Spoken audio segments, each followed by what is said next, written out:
Welcome to tutorial 3 of the 𝐷𝐸 Paver estimation tool. In this tutorial, we are going to show you how to import an existing landscape plan and just trace over the areas to determine quantities of pavers, base and bedding volumes, and edge restraint. In many cases, a landscape plan may already exist, and depending on the complexity, it may be difficult to try and reproduce this from scratch using the 𝐷𝐸 estimation tool. To easily handle this situation, we have added the ability to simply load any image into the background and trace the areas. This image can be almost anything from a hand sketch that you can take a picture of with your phone to a complex PDF generated by a landscape architect. For accurate quantities, the image must be to some scale and have at least one reference dimension shown on it. Going back to the 𝐷𝐸 interface, we select the Load Image button. The image selection dialog box comes up and we choose the landscape plan we want to bring in. In this case, the landscape plan is a JPEG of a hand sketch that we just took with a phone. As mentioned, we can import almost any image file, including a PDF. Once the file is loaded into the window, we need to set the scale. This is easily done by tracing a known dimension. We can use the Zoom In button to find a reference dimension. Here we can see that a small scale is shown that is 5 feet in length.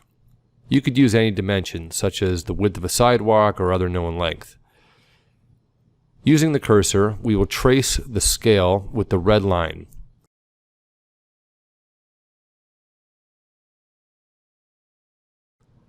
Once this is done, we input 5 feet into the field above this, then hit Done. We can see how the plan has been imported to scale. We can now select the lot width that fits the plan. Now we can start tracing the areas. Using the straight drawing tool, we can outline the main patio area. If we want to be more exact, we can zoom in while we are drawing and then use the pan command to navigate around. You'll notice that as we are drawing and get to the edge of the page, it automatically pans in the direction you are drawing to allow you to continue.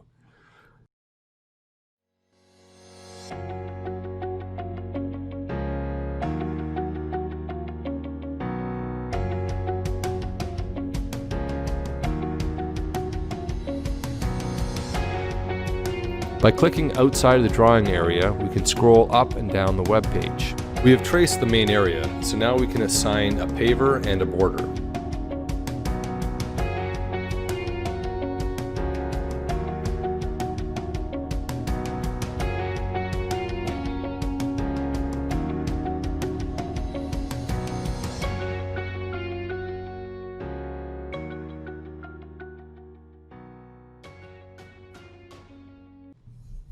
If we need to adjust the shape at all, we can click on any of the nodes and move them, for example, squaring up this corner.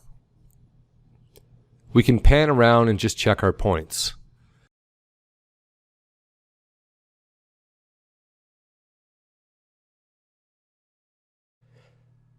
To switch from panning to another command, just select that button. For example, if I hit Select, I can now choose a node.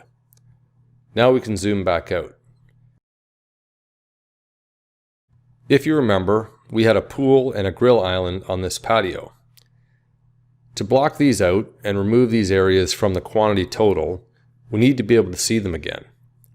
To do this, we select the Transparent function, which allows you to see through the paver areas you have drawn. We can now use the Object tools and draw the pool and grill island.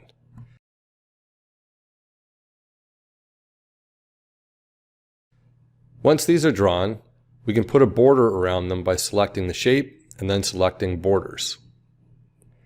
We can select Transparent again and bring back our main patio. If at any point you do not see the controls along the top, just click outside the graph paper and scroll up using your mouse or the slider on the right. To trace the areas along the bottom, click anywhere on the graph paper, then zoom in and pan down to the location. To draw the path, we can just trace it using the Straight tool, or we can use the Path command. We will use the Path command since we know the width of the path will be 4 feet. Using the straight tool, we draw a line through the middle of the path as shown. We can start anywhere on the main patio because the bird's eye tool just subtracts any overlapping areas. We can extend it any distance into the fire pit circle as well. When we get to the end of the line, we right-click and select Create Path, then enter 4 feet. Again, we can add a border, then right-click on the shape and send to bottom so that it's under the main patio shape. Using the circle drawing tool, we can trace the fire pit, then add a border.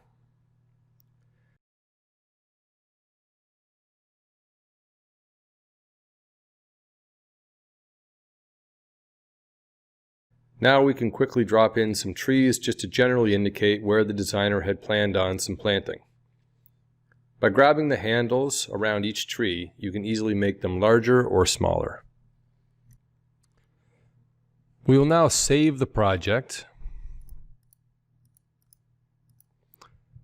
then click outside of the drawing area to scroll down and hit Quick Estimate. You can see all of our paving stone quantities broken down by the area and then the material totals. We also now have the option of creating a full report and creating a PDF plan.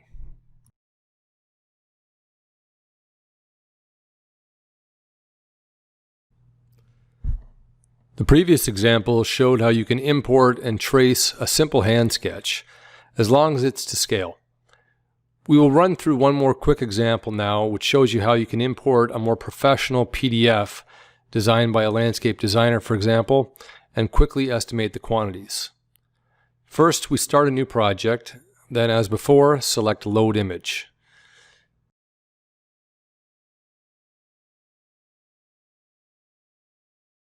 In this case, the dimension we know is the length of the pool, which is 35 feet. So we trace this dimension and input 35. We now select the proper lot width. We can try a couple of different lot widths until we get something that just fits the plan. Once we have the lot width set, we can zoom in on the plan to a distance that makes it easy to trace individual areas. After zooming in, we can pan to our first area, which is the front driveway. Using the straight line drawing tool, we can trace the driveway. We start in the bottom left corner and continue counterclockwise. You could go either way, but always remember where you started so you can close the shape off at the end. After setting the first couple of nodes, which have straight lines between them, we need to transition to a curve. To do this, we move our cursor out of the last node and right-click to see the menu. We select Curve Line. Remember, you do not have to follow the curve exactly, as you can go back and change the shape when it's done. After the curve, you move the cursor out of the last node again and right-click, selecting Straight. Then finish the shape and close it off in the bottom left corner.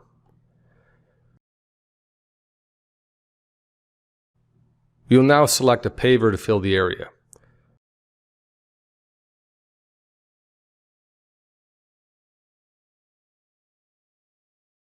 Once we have the paver in, we can go back to our curve and click on the middle of the line and pull it back a little bit so that it follows the original design better. We can click on any node to move or adjust it as well. Once our shape is good, we can add 2 layers of borders around the outside. Moving on to the path on the right side of the house, we will use the straight line tool and the Create Path function to trace this. As before, we will draw a line through the middle of the path, then set the width. Again, we can start the line anywhere in the driveway as overlapping areas will be just subtracted. Notice as we move the line up the path, we automatically pan in this direction so we can continue to draw. At the end of the path, we right-click and select Convert to Path. Then enter the path width. As before, we will add 2 layers of borders. Finally, we will click anywhere within the path shape and right-click, then select Send to Bottom so the driveway shape is predominant. Moving up the page, we will trace the large backyard patio. We will start in the bottom left corner again, but you can start anywhere you wish as long as you remember the start point. Selecting the straight line tool, we begin to trace the patio area. As we move up the page, it automatically pans in the direction we are drawing. In this location, we transition from a straight line to a curve. However, the curve design is in the opposite direction of how our tool naturally transitions from a straight line. This is no problem. Just draw any curve between the start and end point. Then we can go back and fix it afterwards. Continue with the straight line and close the shape.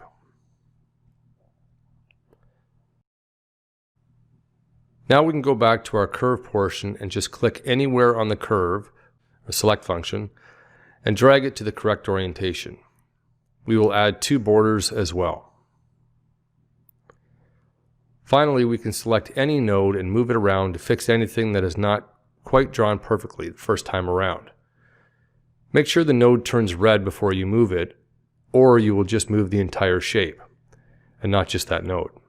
Just as a side note, you can use the undo button along the top to reverse any command you don't want to keep.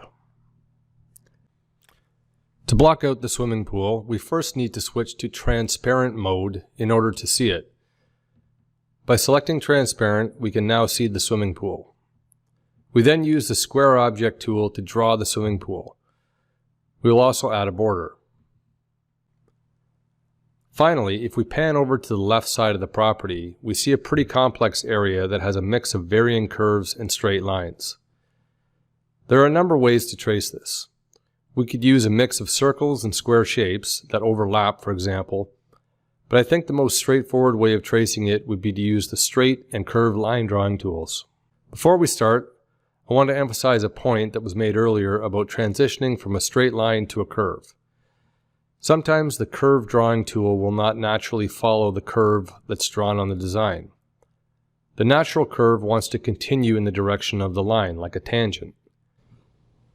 However, if you run into this type of case, just draw any curved segment between the start and end point of the curve on the design, and then go back and drag it into the correct orientation afterwards, as shown here.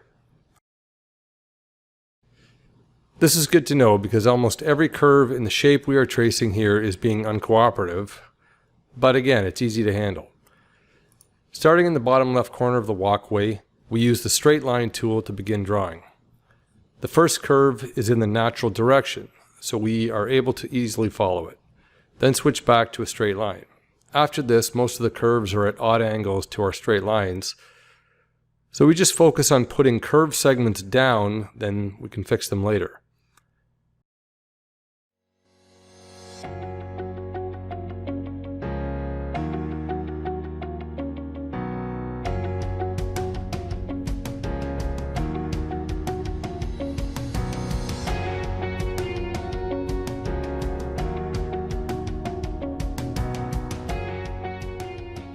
We continue to close off the area. Initially, we have a shape that looks nothing like the design. So we simply click on each curve and bring it back into alignment.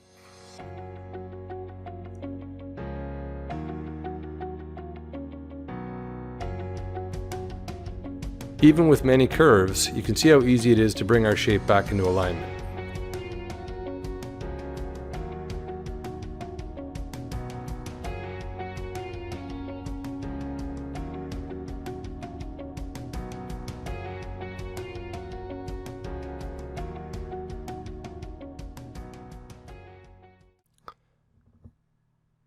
Finally, we can add 2 borders.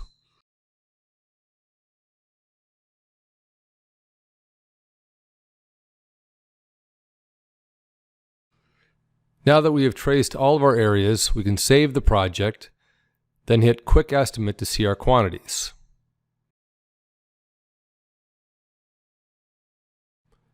We will also create a full report and a PDF of the site plan.